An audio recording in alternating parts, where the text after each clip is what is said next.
Welcome to another live episode of the Eric Crocker Show. I'm your host, former NFL and AFL defensive back. And of course, today we are talking about all things pertaining to the San Francisco 49ers and their loss to the Cleveland Browns. We got a little bit of an overreaction Monday. Did we see the real Brock Purdy? Can Kyle Shanahan beat Jim Schwartz? I mean, he's been kicking Kyle Shanahan's butt for a while now.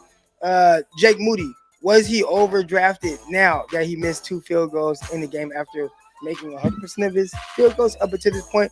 We're going to discuss all that and more. But of course, welcome, good morning, and thank you everybody for tuning in.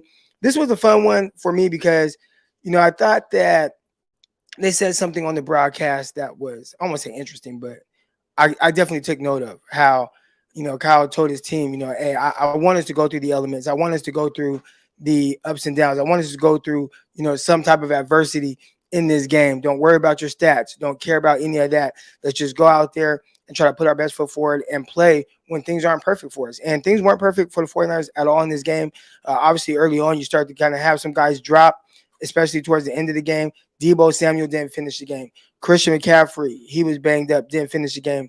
Trent Williams played in the game, but then I think Trent Williams, somebody told me he left in a walking boot. So there were a lot of different things to take note of. And again, a lot of overreactions. And of course, to join me on this Overreaction Monday, we got Ashley on. Ashley, good morning. How you doing?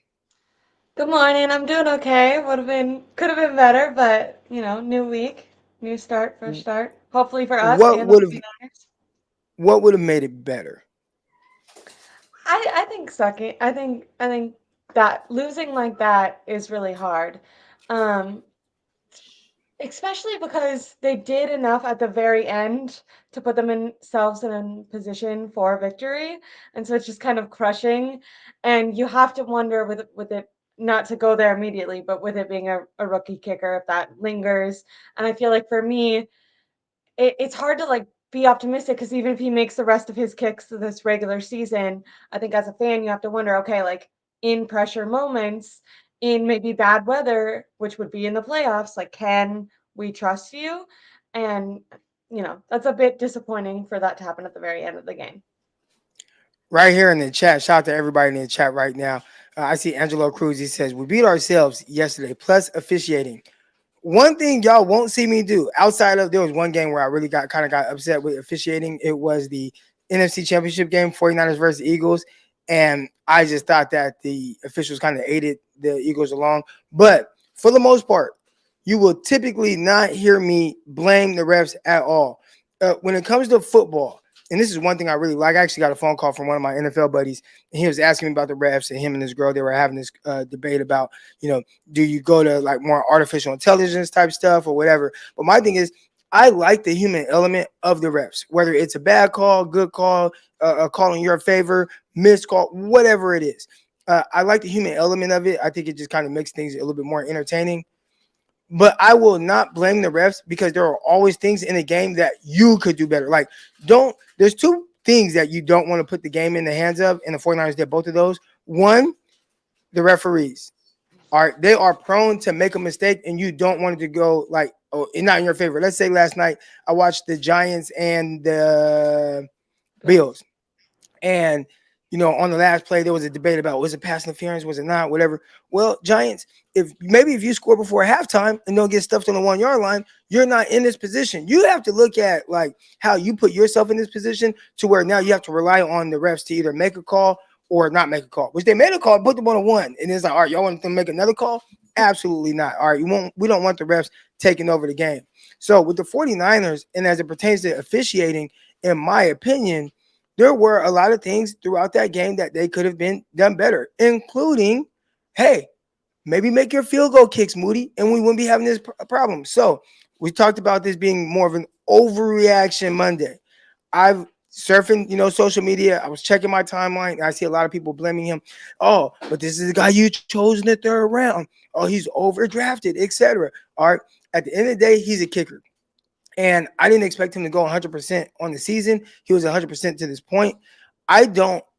The reason why I didn't care for a kicker being drafted third overall was because, I mean, excuse me, third round, was because when you look at the history of kickers in the league, at least the last 10 years, there has only been one kicker in the last 10 years that was drafted and re-signed with the team that drafted him. So basically, the odds are stacked drastically against you to get the production that's that much different than somebody that's either taken later, like sixth round, seventh round, or even undrafted. And a lot of times you see some of the better kickers be undrafted. Hell, Cowboys got a kicker right now who hasn't missed, and he just came from like he was like playing soccer, then came from another league. All right, never kicked in the NFL. He's a rookie, hasn't missed a kick. So when it comes to now like beating down on Moody, I'm not going to be down on him from where he was drafted. I don't think he should have ever been drafted there to begin with. All right, but at the end of the day, kickers, you don't want to put the game in their hands. 49ers did, and it bit them in the butt. So I'm not going to overreact to where he was drafted now, though. What are your thoughts on Moody? Because I know when we came on here, you were talking about how you were a little upset with him. I mean, I understand what you're saying, where they can't make all their kicks, but he missed two in this game. Like if he makes one of the field goals, then it could be a totally different game. And yeah, if the offense scores differently or different plays go in the offensive or defensive way, or offense or defense's way, then yeah, maybe they're not even in that position. But I mean, you have a kicker, and you should be able to rely on them. So I mean, it was just extremely frustrating to see both kickers missed a kick, but when you have to have it, you want to be able to make that pressure. I saw a lot of criticism just online, and even my dad was like, "Well, Kyle Shanahan should have run one more play to get closer." If your kicker can't make a kick from like 41 yards, that's basically a field goal. Like um, Well, it's it's not basically a fun. chip shot. It's like an extra point, Yeah, damn near. exactly, exactly. So, um, I just felt like like I said, it definitely frustrated me. Drafting him that early in general frustrated me because of what you said. Most of the top kickers in the league are literally undrafted. But okay, you did that. But it just, as a Super Bowl team, like this isn't criticism for Jake Moody. It's a criticism for the organization. You made all these all-in moves. You paid your guys. You have, Trent. You have Debo. You have Nick Bosa. You go out and get Hardgrave. We've talked about all season how dominant they've looked. George Kittle was on a podcast yesterday saying that for them the season doesn't even start until they get back to where they were last year. And it's like, how did the organization think this season with this team where they're going all in all these positions, we're gonna put kickers score the second right before, but they're important. And I think it shows, maybe, I don't know, some arrogance or ignorance on the organization's part to put that in the hands of a rookie, because whether or not he was drafted in the third round, there's tons of data showing that rookie kickers, Justin Tucker, who's like going to be a Hall of Famer, was bad his first year. Like, rookie kickers normally have an adjustment period. And I just, if it was me, I would be calling Robbie Gold, but I know they're not going to do that. But I do think that that's See, frustrating. Ash, And I know that Jake would be Moody an is, that would be an overreaction. All right. no, I Moody disagree. Moody has okay. If we want to talk about Robbie Mhm. Gold, right?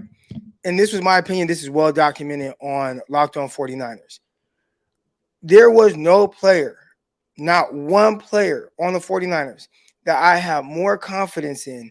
When that guy stepped on the field, he was 100% going to do his job. Like I had the highest like level of it's going in, right? And like Yeah. I'm shocked if it doesn't, unless it's like we're talking about 50 plus, not a strength of his. All right, but just walking in the game, kicking the field goal, like it's money with him in the game. That was how I felt. And you decided not to let him, you started letting him go and you drafted a kicker. All right. Now, I do believe that the kicker should have never been drafted where he was. Just because of like that's not where kickers go, right? It's kind of like the running back position.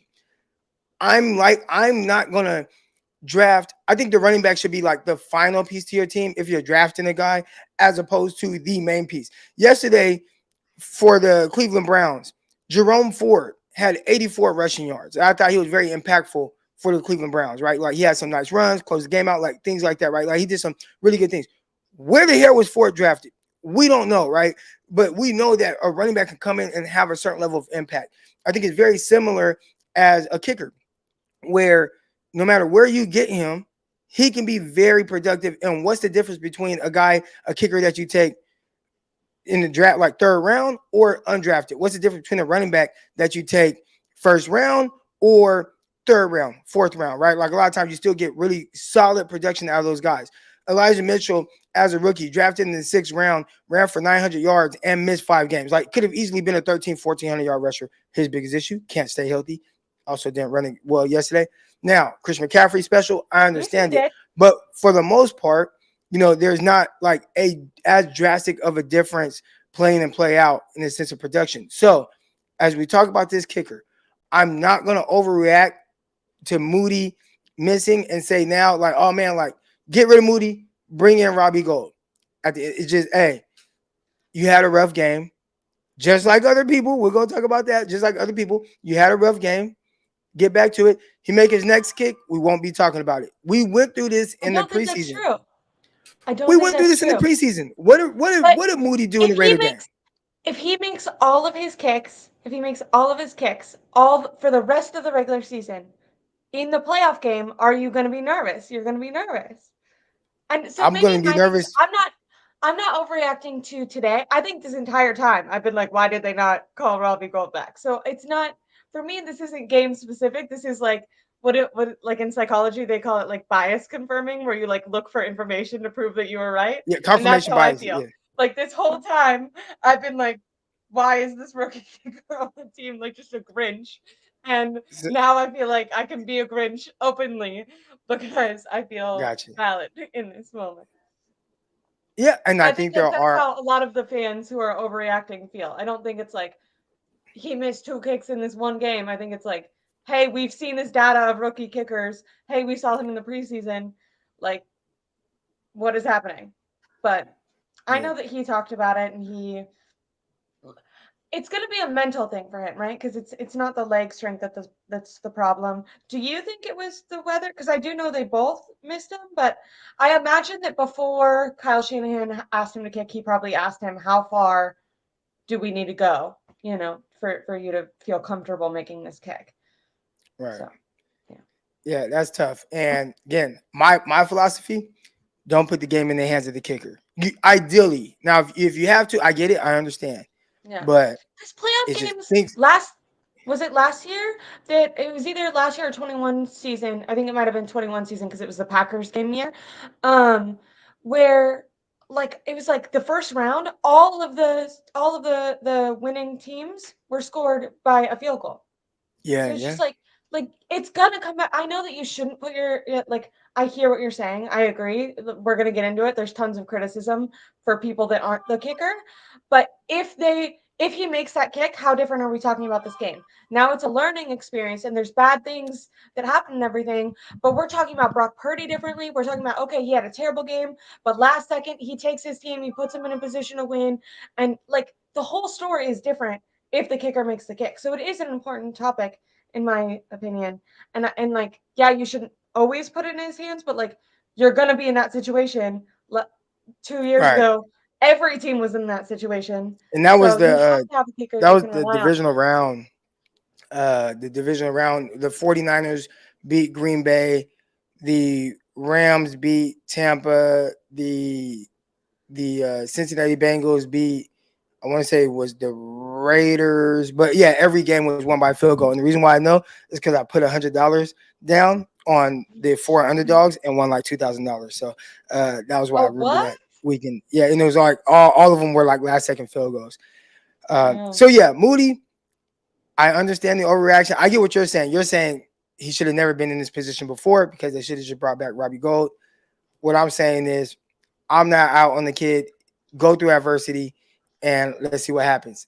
Just like we will be talking about the adversity that Brock Purdy has had to go to. This was a terrible game by Brock Purdy. Like it Mhm. was by far the worst. And now I start to get text messages from some of my buddies, and they're like, "This is the real Brock Purdy," right? Guys that are Cowboy fans and whatever, like they're salty or whatever. I'm like, all right, so you're telling me that this one game, this one loss, first time he's lost, right? This one loss, like that's the real Brock Purdy, but not the other 11, 12 starts or whatever he had when he was winning games. Like Those that large sample size isn't the real Brock Purdy. This small sample size of a bad game is the real Brock Purdy. Like to me, that's a little interesting to have like that perspective on it. But I will say there were things that we wanted to see him have to go through some adversity and how he would battle back. And on Locked On 49ers, I'm scared to look at the comment section because I gave Brock Purdy a game ball, right? And people are like, "How you give him a game ball?" My guy Mike Shields, Mike, he might be in here right now. How you give him a game ball? He was terrible. He played bad. He lost. He missed throws. He was inaccurate. He was all of those things.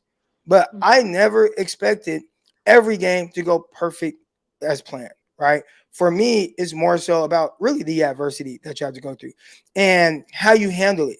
Do you hoe up, right? Like that's what we say, like hoe up. Like, do you like become a shell of yourself? Do you start to get timid? And he missed a lot. He was inaccurate. Ball slipping out of his hands, putting the 49ers out of field goal range. Like it was as bad, throwing interceptions, throwing a lot of more interceptable passes. It was as bad as a game that you could have. But at the end of the day, the one thing that I felt like he did, regardless of all that, and now this was a little Jimmy G is, he still put the 49ers in the position to win the game. He played terrible. He missed throws. He turned the ball over. Ball slipped out of his hand. He did all those things. And when you needed that one drive to put you in position to win the game, he drove the 49ers down the field. And for a young guy that still has to go through a lot of different things and experiences at the NFL level, I thought the way he handled having a terrible game was really good, in my opinion. Very Jimmy G is right. Like Jimmy G, we'd see him be bad sometimes for 55 minutes. And then in those last 5 minutes, he had the second highest percentage of game winning drives than anyone in the NFL during his time. Second highest percentage. Like that's a high percentage, right? Yeah. Only person ahead of him was Tom Brady for his career. So again, I understand all the bad with Jimmy, and I get that. But Yeah. this was a very Jimmy G's game where you're not very good, and you still Yeah. figure out a way to put the 49ers in position to win the game. What were your thoughts on Brock Purdy's performance? I really like what you said. I mean, I think he was really, really rattled and off. We're used to seeing him poised, accurate, cool under pressure. I think he got worse as the game went on. I remember in the beginning being like, this is going to be a dogfight. This defensive line is working the offensive line, and probably through injuries, Trent Williams got injured and couldn't hold up as well. Slowly Debo went out, and then Christian McCaffrey ended up going out. But even with Ayuk, he was pretty. And I know that he did make that one pass that Ayuk should have caught that he didn't. But he was extremely inaccurate compared to what we're used to seeing him. But I had the same feeling, which is I think why I was maybe a little harder on the kicker, where I was like in the like gotta have it moment when you need your quarterback to step up. If you were watching, Joe Burrow or someone who you already have the league already has confidence in, and they had a bad game all game, but then they set their team up to win in the end, especially because it's not like Jimmy G. Like most games aren't like this. So it's like, okay, he finally faced that adversity that people were saying that kind of they couldn't grade him until he's been in a tough spot. And it's like, okay, he had that. He had, guys in his face. He threw the interception, like he made the mistakes. And I remember even being a little bit disappointed because I kind of was like, I wanted him to bounce back sooner. I remember when he fumbled the ball the next drive, I was like, okay, this is where they're going to come out and respond. And they didn't. He performed pretty poorly again. Obviously, his offensive line, like, I don't necessarily only blame him for that. I think there was a ton of factors. But my thing is, I remember throughout the game being, I didn't think that this was like, this is exposing Brock Purdy. This is who he is. I was just like, this is a shit game. And this is one of those games that you need to like get through because like it's not getting better. Kyle, no matter what they were calling up, nothing was working. I think not having Christian McCaffrey or Debo, like those guys that you can get the ball out super quick to, and to avoid some of that pressure, there was a lot of like longer developing plays, which to me, we're not on Kyle, but to me made no sense because I'm like, he's getting, pressure in his face immediately. He needs to get the ball out. I know they tried to utilize Ray in that Debo role, and it did seem like maybe it was supposed to be a bigger Debo game before he went out. He got a carry. They passed him the ball, and then once he was out, they tried to put Ray in there, and then I think they realized that Ray didn't know what he was doing. He like went the wrong way, and they kind of gave up on that. I think in hindsight, I wish they would have maybe utilized Kittle. They did that in Dallas to negate some of that pass rush. But anyways, I felt like it was a really terrible game for Brock Purdy, but when at the very end he distributed the ball, and that's not all him. I mean, Ayuk got tons of yak and stuff, but he made the tight throws. He made the throws that he needed to make. He finally, I think that was like the first time, in the third quarter, I think they got like negative 22 yards. So it was like the first time in like the half of the game that you were like, okay, there's a little bit of progress. And you want to see that. And like I said, I think the narrative around Brock Purdy today, if that field goal was made, would be different. It would be he played really terribly, blah blah blah. Like all those things are still true, but it would be he came back in the end, and I don't want to only say though, I think it's important. Uh, the Browns were missing Nick Chubb. They're on their third string quarterback, so we can't just be like the Niners had injuries. Like they still have Pro Bowl caliber players. Ayuk is Pro Bowl caliber. Deep or Kittle is a Pro Bowler. He didn't touch the ball for some reason, so I'm not trying to give them the injury excuse. I'm just saying it was terrible, but I like that you kind of were like he put his team in a position to win at the end, and that's not how he always plays. It's not like he's Jimmy, where every single time you're like, because then eventually you're like, I can't do this. You're the one starting the fire. Where this time it was like everything is on fire and you're not helping, and then at the very end it's like, okay, you like he did all he could do on that drive. On that drive, he was perfect. Now, there's tons of criticism, but on that in that last have to have it moment, there's nothing he could have done better for that team to win, in my opinion. Yeah, nope, and I agree, man. I agree completely. You see this coming right here in the chat. 12 for 27. Yikes! Like it was Okay. ugly. It was ugly, and I was just watching, and I lost money on this game. My wife was upset. She was like, "No more gambling." All right, so I bet on the 49ers first half. It was like 6.5. They scored a touchdown first drive. I'm like, oh, money in the bank, easy Mhm. money. And then when they were up, I want to say like 10-7 and a half or whatever it was. I went and doubled down and put more money on them. And that was a mistake as well because obviously the 49ers ended up ultimately losing. Now, we got a couple questions about Brock. All right. One is he a mutter? I hear some of the quarterbacks use that term, and it's basically a quarterback that can perform in any type of weather, any type of climate, right? If it's bad, if it's muddy, like can you figure out a way to grit out a win? It didn't look like that was the case in this game, but what are your thoughts on your confidence level in Brock being able to play in a game that maybe the weather conditions aren't as ideal? And that is it's a good question, right? Because you think because of where he went to college that the weather maybe wouldn't affect him because he had to deal with weather in college. Now I think the balls are smaller, and he definitely does have smaller hand size compared to most quarterbacks. And there's a reason that they test for that in the combine. I think maybe we've done a lot of hyping, and deservedly so, but we've done a lot of hyping up Purdy and maybe overlooking his physical attributes and being like, if he's playing like this, if he can execute the system, then maybe these like top physical skill sets aren't the most important. But yeah, then you get in the ball like this, and it did just look like he literally couldn't hold on to the ball for a while. Not only just with his fumble, but some of his passes, they were like falling out his hand before he completed the throw. So it was kind of scary. Now it's confusing because he's been in games where he's faced adversity before, and the conditions weren't well, and he performed well. So I don't know if I think this I I still have confidence that in a rain game he could perform okay.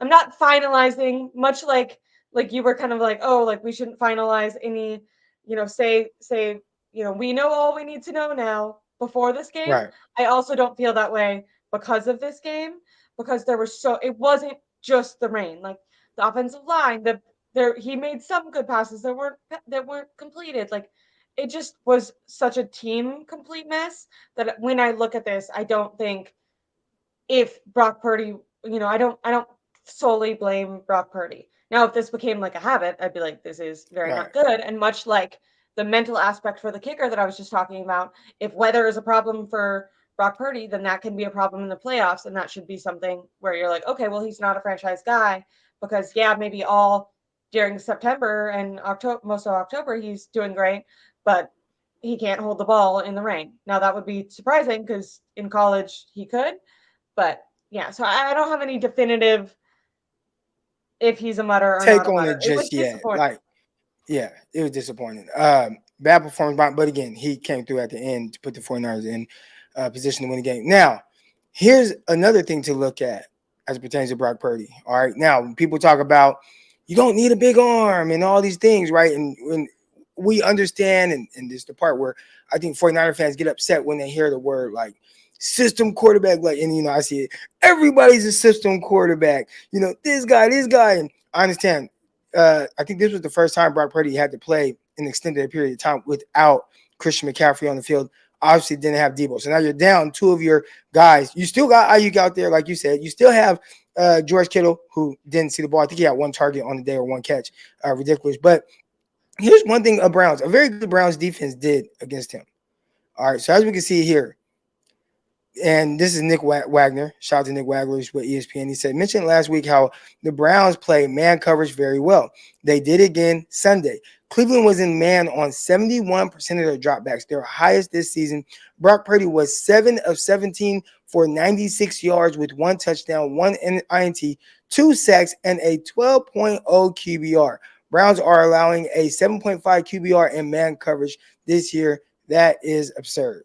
And I'm not gonna lie, that's extremely impressive from a defensive perspective, and we knew that, right? Like we knew that those guys had guys on the outside. I came on here, especially Locked On 49ers, and I talked about like those Browns cornerbacks. Denzel Ward, he was my CB1 in his class. I think very highly of him. Greg Newsome, he was my CB2 in his class, and that was a class with J.C. Horn and Patrick Surtain coming out, right? Then they have Amerson that plays on the outside as well. So it was always going to be a secondary that's going to challenge you. They play with a certain level of swagger. If you watch what they did to the Cincinnati Bengals receivers, destroyed Cincinnati Bengals receivers. I mean, like we're talking about Jamar Chase, T. Higgins, Tyler Boyd. Like y'all not getting nothing on this. Like this is strap. We locking all this up. I don't even think Joe Burrow had 100 yards passing in that game. So that's the level of play that they had in that game. All right. But they brought that with the 49ers, especially when you see now, like, all right, you're missing two of your guys. Do you think that these numbers right here were more of an indictment of just their secondary and their pass rush, or Brock Purdy not having his safety blanket, Christian McCaffrey, and no Debo Samuel? Because this is the first time we've seen him without CMC. I mean, I feel like it has to be a combination of both. We knew these things going into it, and at least I had confidence that that Kyle Shanahan would be able to scheme guys open and kind of around this, and that this would not, that they would not hold Brock Purdy to their average, and because they've performed really well against other teams. Now, I did think that they were going to struggle, so I feel like it has to be a combination of both. I think they were probably even better than I anticipated, and they provided even more challenges than I participated, and then also Brock Purdy was so rattled probably because of that front four and how poorly the offensive line was performing.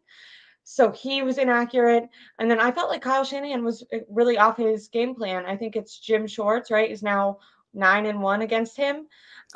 You and I keep saying, because we're mentioning the guys that were out, and then we're like, well, there were these other guys, and they Ayuk didn't perform very well. Kittle, why wasn't he utilized? Like, I don't think that I think something I've been praising Kyle Shanahan and Brock Purdy for is in-game adjustments so far. And this game, it did not. This game, they got worse as the game went on. They did not. Right. They did not adjust well. So has to be a little bit of both, but definitely have to give them credit. I mean, they are an extremely good defense in their secondary and in their front, and I think they work off of each other, which is what the 49ers try to do too. But yeah, I definitely feel like I was a little bit overconfident. I think I might have actually said, "Oh, they're number one now, but once the Niners face them, like the Niners will be number one." Like I went into it with that energy. So, um, and I think the 49ers did too. And hopefully this, I heard Fred Warner talking about needing maybe a wake up call. Hopefully this kind of does shock them a little bit, and they want to, if they want to consider themselves the, big tough guys, then games like this they need to be able to. We kind of said with Dallas, we out physical Dallas. Well, now you were out physical. How does that feel, and how do you bounce back? Mm, For sure. they definitely were. Gammon has a super chat here. Appreciate you, Gammon. He says the 49ers offensive identity thrives on diverse formations, not speed like Miami or star quarterbacks. The dynamism was lost with McCaffrey and Debo's injury. So, Why don't you use Kittle then? Because I agree with what Gammon is saying here, but against Dallas, both that was also true. Debo was not utilized very much in Dallas. I know Christian McCaffrey was healthy, but they held him down. Now they all obviously had to spend resources containing him. It wasn't like he was just out, which he was, but that wasn't until the third quarter. To me, the game plan, the execution did not go well. McCaffrey wasn't out until the third quarter. Yeah, I agree. I think it was supposed to be a Debo game. They could have put Kittle or someone else in there, in my opinion. Sorry to take that over for you. I feel like we can't let Kyle get off with just being like, oh, these two, players had injuries, because there were so many other guys that I felt like he didn't adjust well to. right. And I don't understand why Kyle Shanahan continues to just at times just completely go away from George Kittle. And I Yeah. understand what he says, right? Like this is how Kyle's philosophy is. And it was drastically different, probably what was this 2015 with Atlanta Falcons. Like they were throwing the ball to Julio Jones. Like everybody knew it. He had over 200 targets. But typically, in a perfect world, the way Kyle Shanahan sees his offense being ran is I'm gonna call my plays. There the answer to the play is in every play, like regardless of the guy that you are going to. So if it's a screen, things like that, like of course he'll draw it up. But just in the sense of the concept, hey, this is where we want to go. But if that's not there, here are the areas you can go to. And one thing that we've seen is that Brock Purdy has more times than not been able to find the right answer. There are times though when a team, especially playing this high percentage of man coverage, it's not about man. Excuse me. It's not about your scheme. It's about guys winning their one-on-one battles. And George Kittle, a guy who I think is extremely talented, at some point, or at what point, when do you just say, you know what? This is one of the best tight ends in the league, Kittle. We're going to you just win your route. And they don't do that. And you need that versus a team that's going man to man. Like when they're playing man to man, it's me versus you. Your scheme and getting these big gaping windows and all that, and these high, big time separation. Like you're not going to see that versus a team that's playing 71% man. Everything is going to be tighter. The throws have to be more accurate. Like that's just what it is. And at some point, George Kittle has to be a part of your plan, unless you just feel like he's not that guy, which I think he is. Yeah. So at what point do you say, you know what, like we got to do things to get Kittle the ball? Because I'm looking at the stats right here. 2 targets on the day. So Two. frustrating. I think there So was one frustrating. more, but they called a penalty. So 3 targets. Like you have no Christian McCaffrey, you have no Debo Samuel, and this guy gets 3 targets. To me, that's unacceptable. That's I inexcusable. completely And I agree. put that on Kyle Shanahan not getting one of his best star players involved in this game, in the game where clearly you need him to come alive. Yeah. It's a little that was a little odd to me. Yeah, I completely agree. That was my same response when I see that, Debo and McCaffrey go out. Okay, if Kittle's not normally getting the ball because you're utilizing these other players, because that's kind of the thing, is like, oh, well, they have so many stars, people can't get targets, right?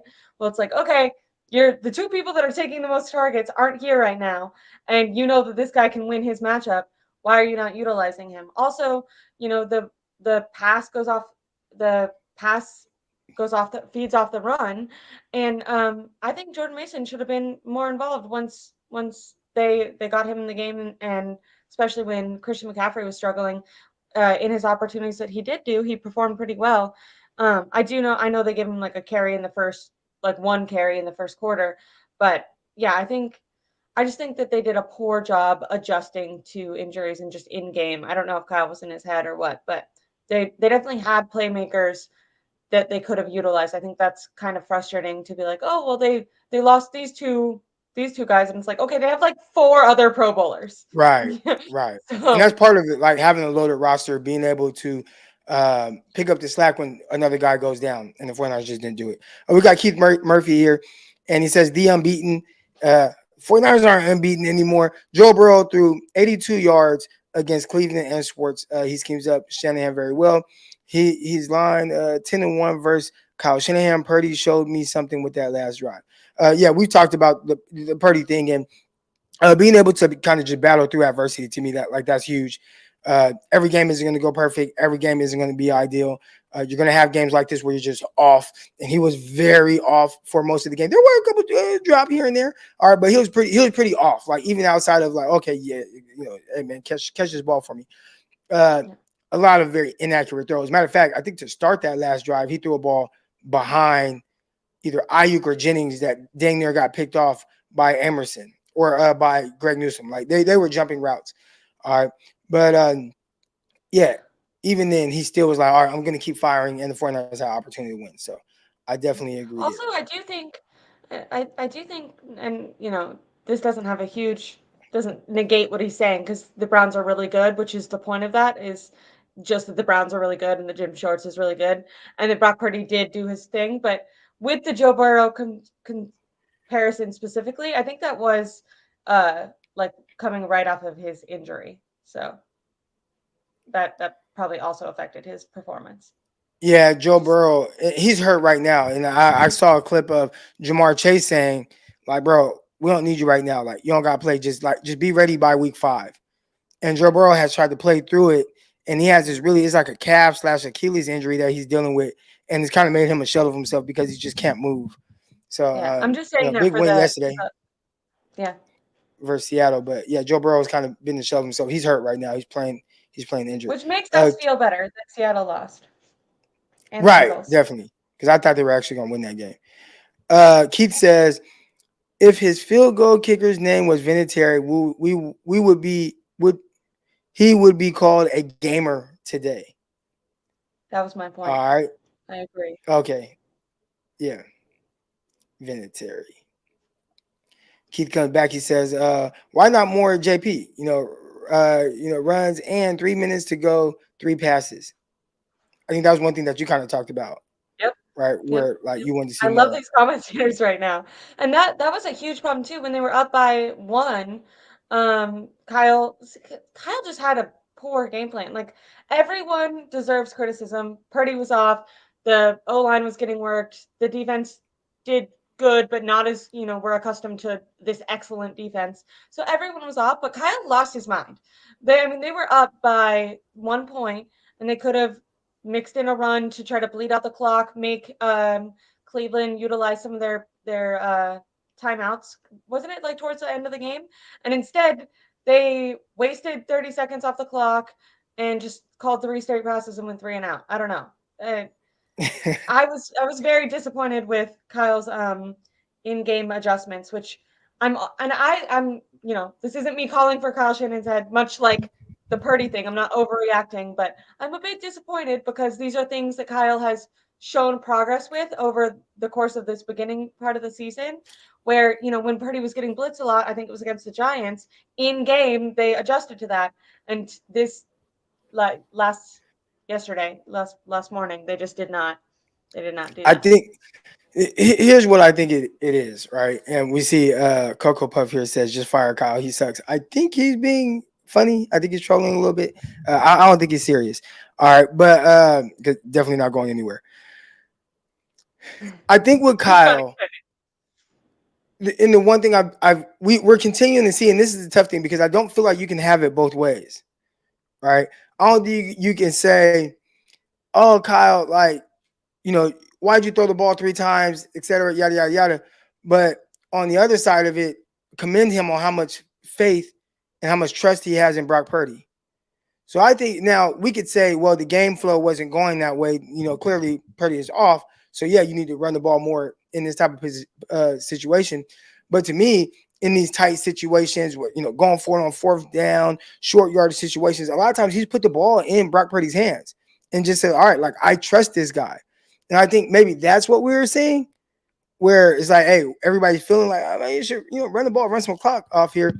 But he's saying, I trust Brock Purdy. I've trusted him in key situations. He's going to convert. He's going to complete a pass, and we're going to be fine. And but it just didn't work out.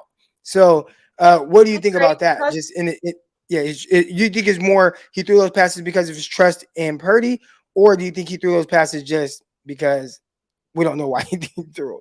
I think he lost his mind. Like, oh, okay, you trust Brock pretty great. Give him not a long developing play. Like, why are you calling this specific pass? Why? Okay, if you trust him, get George Kittle involved. Like, give him some easy completions to get into a rhythm instead of making things so difficult. And I understand like Ayuk and him have a special connection, but clearly that's not working. This is the end of the quarter. You're up. Like all you need to do is get through the game and not make mistakes. And to me, that's just not smart game planning. I think Kyle, which is interesting because I guess throwing it would be seen as like a more aggressive move. But when I reflect on yesterday's game plan, I think of him as kind of calling scared. Um, and just felt like he wasn't on it, like he just didn't have his coffee. He didn't have his coffee this morning or yesterday morning is how it felt. Do you feel like that? Do you think when not talking Purdy, but when Kyle faces adversity, that sometimes maybe he gets too in his head and he's trying to, I don't know if it's do something cute but he's just not. Why would you not call one run? Okay, if you trust him, call pass, run, pass. Give them something. If they're literally like in the third quarter, they got negative 22 yards. Like they could have kneeled down the ball and done That's better crazy. every time. So it's just like I don't know. I love that he trusts Purdy. I think that that's a huge step for him. I think that was a problem with the Jimmy G thing. I think how can you expect Jimmy G to make the Super Bowl throw when every game up until then, you've told him that he can't make that and that you don't trust him to make that. So I do think you need to install confidence in your quarterback. I think he's been doing that. I think even post game he's been doing that with Brock. And I think he did that throughout the game. That doesn't mean that you just never call a run now. Like if anything, the run and the pass are married. Call a run, open up, spread out the defense a little bit, and then let your pass be successful. I don't know. Sorry, that was We got Nana yeah. Gang Tay here. He says, all I'm hearing is everyone's fault except for Purdy. Purdy was I'll definitely say this about Brock Purdy and that situation. There are people that are getting a little out of hand with who exactly Brock Purdy is. Like Brock Purdy is a terrific quarterback with these things that he has and with the coach that he has. Like under these circumstances, and again, I don't know. Maybe he's great without it. I don't know. I've been very candid. I did not watch him at Iowa State. Matter of fact, I did watch one game. I didn't know it was Brock Purdy though. All right, so but I watched the quarterback. I posted a video of a quarterback running around. And I'm like, where's the quarterback going? Like, why is he running out of the pocket? It's a clean pocket, and he ran and like threw some random pass. And that's the only time I ever like. And I posted that video on Twitter. It's still on there. It was just super random. But anyways, uh, I didn't watch him in college a lot, and I hear a lot of different like mixed reviews. But I do know one thing, like just what it looks like to me. I think Brock excels in this situation that he's in, and I saw some people shout to my girl Steph. I heard her say, she's kind of people were like, oh, he's elite, he's this, he's that, and it's like he's not elite, or at least not yet, but he has played at an elite level in this offense under these circumstances. He has. But physically, and people try to gloss over this, and there are certain things about him where there are certain limitations to where if things aren't the most ideal for him, what will that in turn look like? And you can see where areas where it starts to get a little weirder, right? Where these windows are shrinking, and now even though he's made like a lot of tight window throws, but like now it's like I have to continue to make these like throws after throw after throw because the team is playing 70% man coverage and these guys are tight. So now I got to be on it. I mean, he was throwing balls all over the place, right? And again, had one downfield, should have been caught. All right, but basically what I'm saying is I think Brock Purdy is perfect for the 49ers in this situation. You start taking Christian McCaffrey away and Debo away, and now his team is playing man coverage. You may see a different version of him that it will not be who he'll be for the rest of the year as long as he has those other pieces. So I'm just as confident as I was before this game. I'm just as confident now that Brock Purdy is the guy for the 49ers, right? Like he is the guy for them. He's in a great situation. Like he can lead this team to the Super Bowl. I would not be surprised at all. But if you Yeah. start taking some of these guys away, even though you still have a lot of other good things, it could start to look a little weird. And that's could be the same. You could say the same for some of these other guys. I mean, shoot, Patrick Mahomes, he's out there with it's just him and Travis Kelce, and it's starting to look weird, right? He's like turning the ball over, he's throwing these random passes. So Yeah. it's not just a Brock Purdy issue. It could be some of these other guys as well, but definitely some of the physical limitations start to show up a little bit in the situation where now, like, you got to be the guy. And I think that's been a little tougher for Purdy. But I like what West Coast King said. Purdy is basically a rookie, and he still is. I mean, we're talking about a guy who still hasn't started 16 games. So, And this is all uh, new for him. Like I think he previous to this had trailed in one game that he had like a working elbow in, which was that Raiders game, which he came up. Like all of this is new, and I think if as a fan you kind of want to take this and try to put a positive spin on it, you hope that this all leads to new growth. Now I agree, like you're not going to be able to change his physical attributes, but I feel like I'm on your level. I feel the same about him today that I did previously, but I didn't think he was Patrick Mahomes previously. I just thought in this system with this play caller with these players, he's good. They're not paying right. him at the end of this year. They're, so And we will get years to find out if he does eventually become an elite quarterback and not just a guy who is playing elite in the offense. One side of the ball before we got here that we haven't touched on, and real quick, we got Keith here. He says, "Give Robbie Gold a call." I'm with you. Ashley is all on board with that. One side of the ball we haven't touched on is the defense, and didn't have their best game. Over 300 yards of total offense to a team who was down to the third string quarterback. Didn't even know if he was going to be like the legit starter until a few days before the game. PJ Walker, guy, coming from a different league and all that. He was able to figure out a way. Not a great game for him either, but he got the win, right? And as a third string quarterback coming in off the bench, and we've seen that with the 49ers, right? Like Brock Purdy coming in, like just get a win, and all of a sudden it's like they don't play pretty good. I don't know if PJ Walker played good, but he played good enough for his circumstances and the defense.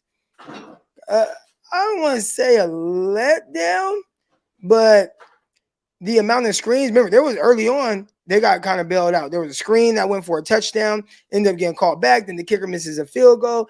But then the 49ers, the defense strike back. You got Lenore. It looked like he set up the 49ers with a game-winning or a game-clinching interception, like something that was going to finally put the nail in the coffin of the Browns. Did not work.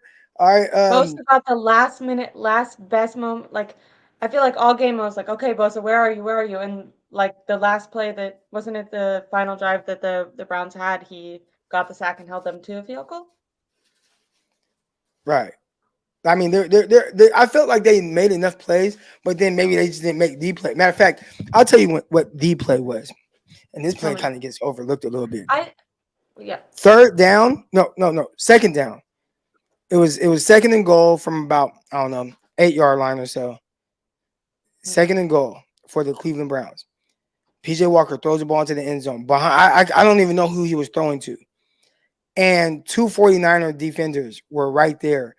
And one guy looked like he was going for it. The other guy kind of reached back and he like tipped the ball away. And that was their opportunity right there. Because, you do that. Again, on third down, now the Browns come. They hand the ball off. They run the ball. Then they kick the field goal. And then, obviously, we know how the game eventually ended for the Niners. But you pick the ball off on that play, this game is over. And a defense that we've seen just always make the play, they did not make it in that moment. Tough thing is you don't want to have to rely on the defense. I will say this year, you haven't had to rely on the defense for the most part. But Yeah. in that moment, they kind of needed them, and maybe it was because it was Warren Burks and not Dre Greenlaw that happened. Even though Burks had a pick last week, but I think those are I the think things that you kind of get overlooked in this. when you're talking about the run, the yards that they give up too, I feel like that is a Dre Greenlaw's presence being like that. His miss was definitely felt in that situation, not just in the interception way, but just I think he brings that physicality that the defense really feeds off of, and that really scares other teams from maybe running in his direction. And I him and Fred Warner are such a tandem together, and Warner's, he had a fantastic game. But yeah, I do think when you're watching the game, you can see you're like, this defense needs Greenlaw, and you can see how underrated he is for sure. Definitely. Well, a tough game, and the game that the 49ers would definitely like to put behind them. I'm pretty sure the fans would like to put behind them as well. Last thing I want to say is, do you still have confidence that this 49ers team is the best team in the NFL, especially after seeing the Philadelphia Eagles take a loss to a backup quarterback as well with Zach Wilson? That's a hard question. Like, yes, but also it is hard because this is like you finally faced a tougher defense and a tougher opponent, and you didn't rise to the occasion, so it's very disappointing. But at the same time, the 49ers kind of have a history of losing in bad weather games to backup quarterbacks to teams that they should not have lost to. And I don't think I feel too much differently about them. Now, what is important is to see what injuries linger and stuff, because then that could actually change my overall opinion on this team. But so far it doesn't look like Yeah, anything from just the post game is like very lingering. I still think no matter what, I think they're going to go to the playoffs and go far in the playoffs. But this does make me, I want to look at Jake Moody a little sideways. I want to look at Kyle Shanahan and be like, we've been giving you a lot of credit. I want to look at Brock Purdy, and we've been talking about your poise and your accuracy and your mental attributes, but does the little hands matter? So it makes me question things, and it's gonna suck for a week, but I think they're gonna come back on Monday. I think it is against the Vikings, and I have confidence in them in that game. So this doesn't make me, I'm not like, oh, the season's over. This isn't the team, but it is, I'll be excited to see them go against the Eagles and another team that's going to challenge them, and, really ask myself, okay, did you learn? Did you learn from the Browns yeah. game? So the one thing that we didn't talk about was He did. was Gregory. And Hmm. Gregory did look good. He played well. He was active there. Saw him getting in there. And all I thought was more snaps for Gregory, please. So 49ers have done amazing at the trade deadline, acquiring Jimmy Garoppolo. Again, when I say amazing and Jimmy Garoppolo, Yeah. I mean, we saw like the 49ers went from 0-9 to all of a sudden you're in like three straight NFC championship games, and a big part of that was Jimmy G. So that was a good trade. Christian McCaffrey, trade deadline trade. Emmanuel Sanders, deadline trade. Like, so Gregory seems like he's kind of falling right in line with the other great trade deadline trades for the 49ers that really help kind of put this team over the top. And maybe it didn't quite feel like it in this game because I don't think the 49ers offense had their fastball. But I think moving forward, I think you'll see a defense that is even better once that offense starts to kind of get to clicking the game, which I'm sure they will next week. Yeah, I love that. I thought he looked really good. I want to maybe just a special little shout out on, I think it was the sack that he had towards the end of the game. When they replayed that, and I saw the clip going around on Twitter, you got to give a little pat on the back to Javon Kinlaw. He opened up like a wide lane for Gregory to get in there and get him. I thought it was really impressive. Awesome stuff. Awesome stuff from the San Francisco 49ers. Appreciate everybody that tuned in to the show. Of course, you also can find the audio version of this as well. So if you didn't catch this whole thing or you don't want to watch the whole YouTube back, you can click the link in the chat. I mean, in the description below, and you can find the audio version. I always forget to say that. I posted this show, this YouTube channel, the podcast. I don't post it anywhere. So the only place for this to grow is y'all, doing your thing. Ashley posted, she'll post it to Twitter and stuff like that. Posted. And You know, but appreciate everybody for coming on. Hit the like button, hit the subscribe button. And of course, Underdog Fantasy, we got some Underdog Fantasy we're playing tonight for Monday Night Football. I'll talk to y'all Wednesday when we're joined by Coach Desi. Till then, I'm out. Peace.